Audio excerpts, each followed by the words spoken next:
عندنا المادة التانية يا جماعة رقم 70 من نفس الباب، بتقول يحظر تشغيل الطفل قبل تجاوزه سن الإلزام التعليمي. يعني إيه الكلام ده؟ إيه هو سن الإلزام التعليمي يا جماعة؟ سن الإلزام التعليمي ده اللي هو التعليم الابتدائي، يعني قبل ما يجيب سن التعليم الابتدائية ما اقدرش أشغله، يعني 6 سنين مثلا. 6 سنين. طيب أنا لما أجي أشغل، هو أنا مش هشغل طفل قبل 6 سنين، الدستور عندك بيقول يحظر تشغيل الطفل قبل تجاوزه سن الالزام التعليمي، يعني يحظر تشغيل الطفل قبل ما يبلغ سن 6 سنين. هل معنى كده ان انا اشغله بعد 6 سنين؟ ما عنديش ماده في الدستور بتمنعني ان اشغله، يعني ممكن 7 سنين يشتغل. طب يا جماعه ايه رايكم في الناس اللي يبقى واحد مخلف 5 6 اطفال ومسرحهم في الشارع بيشغلهم في ورش، وتلاقي العيل من دول سايب مدرسته وسايب اي حاجه وعنده 7 او 8 سنين؟ صحيح الدستور عندك بيقول انه لو اشتغل تكون شغلانه تناسب عمره ولا تخالف تتناسب عمره او لا تمنع استمراره في التعليم، مفيش مشكله. بس هل هينفع نشغل طفل يا جماعه 7 سنين، طفل لسه صغير، هينفع او 8 سنين هينفع انه يشتغل شغلانه ويروح مدرسه؟ طفل 8 سنين هيعرف انه يروح ياخد باله من التعليم ويروح يشتغل في ورشه او في مكان تاني؟ دي ماده عندنا في الدستور. عندنا يا جماعه تاني ماده رقم 75 في الفصل الرابع من ضمانات حمايه الحقوق. المادة دي بتقول ايه يا جماعة؟ التقاضي حق موصول ومكفول للناس كافة. تمام، مفيش مشكلة. وتلزم الدولة بتقريب جهات التقاضي وسرعة الفصل في القضايا. يا ريت، احنا عايزين سرعة في الحكم. ويحظر تحصين أي عمل أو قرارات، ولا يحاكم شخص إلا أمام قاضيه الطبيعي، والمحاكم الاستثنائية محظورة. المحاكم الاستثنائية محظورة، يعني ما تقول طالما أنا شخص مدني اتحاكم قدام المحكمه الطبيعيه بتاعتي اللي هي المحكمه مدنيه. طالما انا شخص عسكري اتحاكم المحكمه بتاعتي محاكمه عسكريه. ده الطبيعي ومحدش معترض عليه. بس احنا يا جماعه لو فضلنا ماسكين ماده كده 75 وهي قلبنا على الماده الثانيه رقم 198،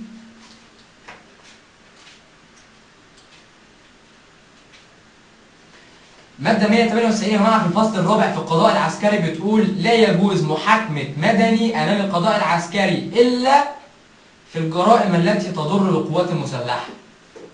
طب ازاي بقى؟ يعني اجي اقول هنا في المادة رقم 75 المحاكم الاستثنائية محظورة، واجي اقول في المادة 198 إلا في الجرائم.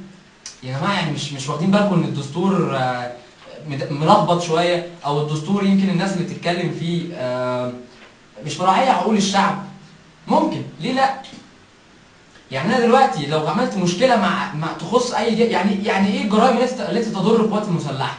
يا جماعه ما هو ممكن قانونا لو انا اتخانقت مع عسكري في القوات المسلحه ماشي اتاخد ان انا كده بضر عسكري او بضر فرد من القوات المسلحه، يبقى انا بتاخد بتهمه الضرر بالقوات المسلحه. ما هو ده القانون، ما هو ده القانون اللي بنتكلم عليه، مش لازم تاخد القانون حرفيا، ما هو القانون بيبقى فيه ثغرات. انا لو عملت مشكله مع فرد في القوات المسلحه هتاخد اتحاكم عسكريا بتهمه الاضرار بالقوات المسلحه. ما هو ده فرد بالقوات المسلحه. هيفرق بايه الضرر ده اذا كان لفرد ولا المعده او لمكان؟ في حين ان الماده اللي قبلها بتقول ان ما ينفعش اتحاكم محاكمات الا قدام القاضي الطبيعي بتاعي ولا استثناءات في المحاكمات. دي برضه مشكله ثانيه. عندنا يا جماعه الماده رقم 79 في الفصل الرابع في الحقوق والحريات بتقول تصدر الاحكام وتنفذ باسم الشعب، وامتناع الموظف العام المختص عن تنفيذها جريمه يعاقب عليها القانون. طب واحده واحده هنا، تصدر الاحكام وتنفذ باسم الشعب يعني ايه؟ يعني ايه تصدر الاحكام وتنفذ باسم الشعب؟ مين هم الشعب؟ مين هو الشعب اللي هيطلع يصدر قرار على اساسه؟ مين هو الشعب اللي هيطلع يطالب بقرار او بحكم عشان يتنفذ باسمه؟ هل هو الشعب اللي قاعد في البيت؟ ولا هل هو الشعب اللي نازل يستفتي؟ ولا الشعب اللي انت ممكن تجمعه بشويه اتوبيسات من جميع المحافظات وتنزله في ميدان كله يكتب باسم الشريعه وباسم الدين؟ اي شعب اللي هتنزل؟ ما انت طالما بتتكلم في كده، ما انا بحاجه بسيطه قوي، ما انا ممكن اطلع القانون اللي انا عايزه واروح الم لي شويه ناس من المحافظات بفلوسي وباتوبيسات وانزلهم ينادوا بالقانون اللي انا عايزه وكله بثمنه، وفي الاخر قدام الاعلام وقدام العالم كله الشعب بيطالب. مش مشكله بقى اللي بيطالب ده اذا كانوا 5000 10000 مليون 2 مليون، لا اعتبار لعدد الشعب الاجمالي 90 مليون. مين هو الشعب اللي من حقه او الدستور بيتكلم عنه اللي هو بيقول تصدر الاحكام وتنفذ باسم الشعب؟ مين هو الشعب؟ انهي شعب؟ الشعب ال 90 مليون اللي قاعدين في البيوت ولا ال5 أو 6 مليون اللي بينزلوا يقعدوا في الميدان؟ انهي شعب؟ هل الشعب هو اللي انا هلمهم لتمثال عشان ينزلوا لي اي ميدان يهتفوا او يأيدوا القرار او اللي انا عايزه يبقى كده خلاص بقى قرار باسم الشعب؟ لا اعتبار. عندنا يا جماعه الماده الثانيه رقم 85 في الفصل الاول في السلطه التشريعيه للباب الثالث. الماده دي بتقول: ينوب العضو عن الشعب بأثره ولا تقيد نيابته بقيد ولا شرط. طب ازاي؟ انا طول عمري اعرف ان النائب ده بيبقى مسؤول عن الدايره بتاعته، عن الدايره اللي فيها الناس اللي رشحته. يعني ايه ينوب العضو عن الشعب بأثره؟ يا جماعه انا مش معترض، انا ما اعترضتش على حاجه، بس يعني لازم دستورنا يبقى محدد اكتر من كده، لازم دستورنا يبقى محكوم اكتر من كده، ما ينفعش احط مواد مايعه اجيبها شويه من اليمين وشويه من الشمال، لازم احط مواد ماسكه نفسها، مواد اعرف فيها 1 2 3 ثابتين، ما يبقاش فيها ثغرات، ما يبقاش فيها مشاكل تحتاجنا لنا بعدين. دي حاجه ثانيه. عندنا يا جماعه ماده ثانيه رقم 81، ما هي مقومات. الماده رقم 81 بتقول ايه؟ تمارس الحقوق والحريات بما لا يتعارض مع المقومات الواردة في باب الدولة والمجتمع بهذا الدستور. طيب احنا مفيش مشكلة ان احنا نمارس حقوقنا وحرياتنا دي، ده شيء طبيعي ولازم كلنا مطالبين بيه.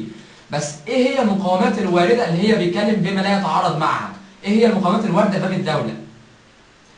محدش عارف. طب مين اللي بيحدد المقومات الواردة في باب الدولة؟ محدش عارف. طب ايه هي الأسس اللي على أساسها بختار المقومات اللي في باب الدولة؟ محدش عارف. والدستور مش ذاكر حاجة من الكلام ده. يبقى أنا في ده إذا عمل لي مشكلة هيعمل لي مشكلة في تحديد حريات، وإن أنا كده بالشكل ده أقدر إن أنا مع الوقت أحكم حريات الناس.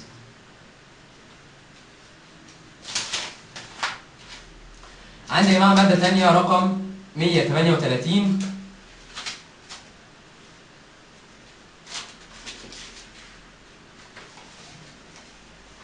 المادة دي بتقول: يتعين على رئيس الجمهورية تقديم إقرار ذمة مالية عند توليه المنصب وعند تركه وفي نهاية كل عام. تمام، مفيش مشكلة، احنا عايزين نبقى عارفين، لازم يكون في إقرار ذمة مالية عشان الناس تبقى عارفة اللي ليه واللي عليه. بس بيتقدم لمين؟ يعرض على مجلس النواب. يعني أنا كرئيس جمهورية قبل ما اتعين هعمل إقرار ذمة مالية وأقدمه لمجلس النواب. وكل سنة هعمل إقرار ذمة مالية وأقدمه لمجلس النواب. وبعد ما أخلص خدمتي بعد ال4 سنين أو سواء أجددت هعمل إقرار ذمة مالية وأقدمه لمجلس النواب. يا جماعة أصلا مجلس النواب ملوش سلطة إن هو يحاسب، أقدم له ليه؟ يعني أنا دلوقتي أروح أقدم إقرار الذمة المالية لجهة رقابية أو جهة محاسبة، ولا أروح أقدمه هو مجلس النواب؟ يا جماعة أصلا مين مجلس النواب سلطته إيه؟ مجلس النواب ده سلطته تشريعية. مجلس الشعب هي دي سلطته عبارة عن ايه؟ سلطة تشريعية، سلطة تشريع القوانين، ما هياش سلطة، لا هي سلطة مربى ولا هي سلطة محاسبة عشان احاسب بيها الرئيس عشان اقدم لها اقرار ذمة مالية.